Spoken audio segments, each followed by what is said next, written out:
എല്ലാവർക്കും news first മലയാളത്തിന്റെ പുതിയൊരു വീഡിയോയിലേക്ക് സ്വാഗതം. ക്രിക്കറ്റ് വാർത്തകൾ ആദ്യമേ അറിയാൻ ഈ ചാനൽ മറക്കാതെ സബ്സ്ക്രൈബ് ചെയ്യുക. IPL 2025 സീസണിൽ ഗുവാഹത്തിയിൽ ഇന്ന് മാർച്ച് 26 നടന്ന Rajasthan Royals Kolkata night Riders മത്സരത്തിൽ രാജസ്ഥാൻ റോയൽസിന് കനത്ത തോൽവിയാണ് ഏൽക്കേണ്ടി വന്നത്. ടോസ് നേടി ആദ്യം ബാറ്റ് ചെയ്ത രാജസ്ഥാൻ 151 റൺസിൽ ഒതുങ്ങി. മറുപടി ബാറ്റിംഗിൽ കൊൽക്കത്ത അനായാസം ലക്ഷ്യം പിന്തുടർന്നു. ഈ മത്സരശേഷം രാജസ്ഥാൻ ക്യാപ്റ്റനും മലയാളി താരവുമായ സഞ്ജു സാംസൺ പറഞ്ഞത് ഇങ്ങനെയാണ്: ആദ്യം തന്നെ കൊൽക്കത്ത നൈറ്റ് റൈഡേഴ്സിന് അഭിനന്ദനങ്ങൾ. ഇന്ന് അവർ മികച്ച രീതിയിൽ കളിച്ചു, എല്ലാ വിഭാഗങ്ങളിലും ഞങ്ങളെ കടത്തിവെട്ടി. 151 റൺസ് പോരാ എന്ന് ഞങ്ങൾക്ക് തോന്നിയിരുന്നില്ല, പക്ഷേ പിച്ചിൽ തുടക്കം മുതൽ ബാറ്റിംഗ് എളുപ്പമല്ലായിരുന്നു. ഞങ്ങൾ ആഗ്രഹിച്ച രീതിയിൽ ബാറ്റ് ചെയ്യാനാകാതെ പോയത് വലിയ നഷ്ടമായി. ഞങ്ങളുടെ ടോപ്പ് ഓർഡർ കഠിനമായി ശ്രമിച്ചെങ്കിലും വേഗം വിക്കറ്റുകൾ നഷ്ടമായതോടെ സ്കോറിംഗ് പരിമിതമായി.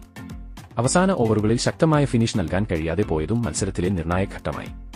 എങ്കിലും ഞങ്ങൾ വിശ്വസിച്ചത് ഈ സ്കോർ കൊണ്ട് പ്രതിരോധിക്കാൻ കഴിയുമെന്നായിരുന്നു, കാരണം ഈ പിച്ചിൽ ബൌളർമാർക്കും തുല്യ അവസരങ്ങളുണ്ടായിരുന്നു. പക്ഷേ കൊൽക്കത്തയുടെ ബാറ്റിംഗ് വളരെ മികച്ചതായിരുന്നു. പ്രത്യേകിച്ച് ക്വിന്റൻ ഡി കോക്കിന്റെ ഇന്നിംഗ്സ് അവിശ്വസനീയമായിരുന്നു. അവൻ തുടക്കം മുതൽ തന്നെയൊരു പോസിറ്റീവ് സമീപനം കാട്ടി. അതിന്റെ ഫലമായാണ് അവർക്ക് മികച്ച തുടക്കം ലഭിച്ചത്. ഞങ്ങളുടെ ബൌളർമാർക്ക് പന്തിനെ നല്ല ലൈനിലും ലെങ്തിലും എത്തിക്കാനാകാത്തത് ഒരു തിരിച്ചടിയായി. ചില പ്രധാന ക്യാച്ചുകൾ നഷ്ടമായതും മത്സരം കൈവിട്ടു പോകാൻ കാരണമായി. എന്തായാലും ഞങ്ങൾ ഈ മത്സരത്തിലെ തോൽവിയിൽ നിന്ന് പാഠങ്ങൾ ഉൾക്കൊള്ളും.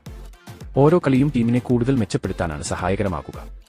ഇപ്പോഴും സീസണിൽ മുന്നോട്ട് പോകാനുള്ള വിശ്വാസം ഞങ്ങൾക്ക് ഉണ്ട്. ആരാധകർ നൽകുന്ന പിന്തുണയെ ഒരിക്കലും ഞങ്ങൾ മറക്കില്ല. എല്ലാ ടീമുകളും ശക്തമാണ്. IPL അതിന് തന്നെയാണ്. ഇനി അടുത്ത കളിയിൽ കൂടുതൽ ശക്തമായി തിരിച്ചുവരാനുള്ള ശ്രമം തുടരും, സഞ്ജു കൂട്ടിച്ചേർത്തു. എന്തായാലും മികച്ച ഒരു മത്സരം തന്നെയായിരുന്നു ഇന്നത്തേത്. ഈ തോൽവിക്ക് ശേഷം രാജസ്ഥാൻ റോയൽസ് ശക്തമായി തിരിച്ചുവരുമോ, അല്ലെങ്കിൽ കൊൽക്കത്ത ഇതേ മികവ് തുടരുമോ? നിങ്ങളുടെ അഭിപ്രായങ്ങൾ കമന്റായി താഴെ രേഖപ്പെടുത്തുക. അപ്പോൾ ഇതുപോലത്തെ കൂടുതൽ തത്സമയ അപ്ഡേറ്റുകൾക്കും വിശകലനങ്ങൾക്കുമായി ചാനൽ മറക്കാതെ സബ്സ്ക്രൈബ് ചെയ്യുക.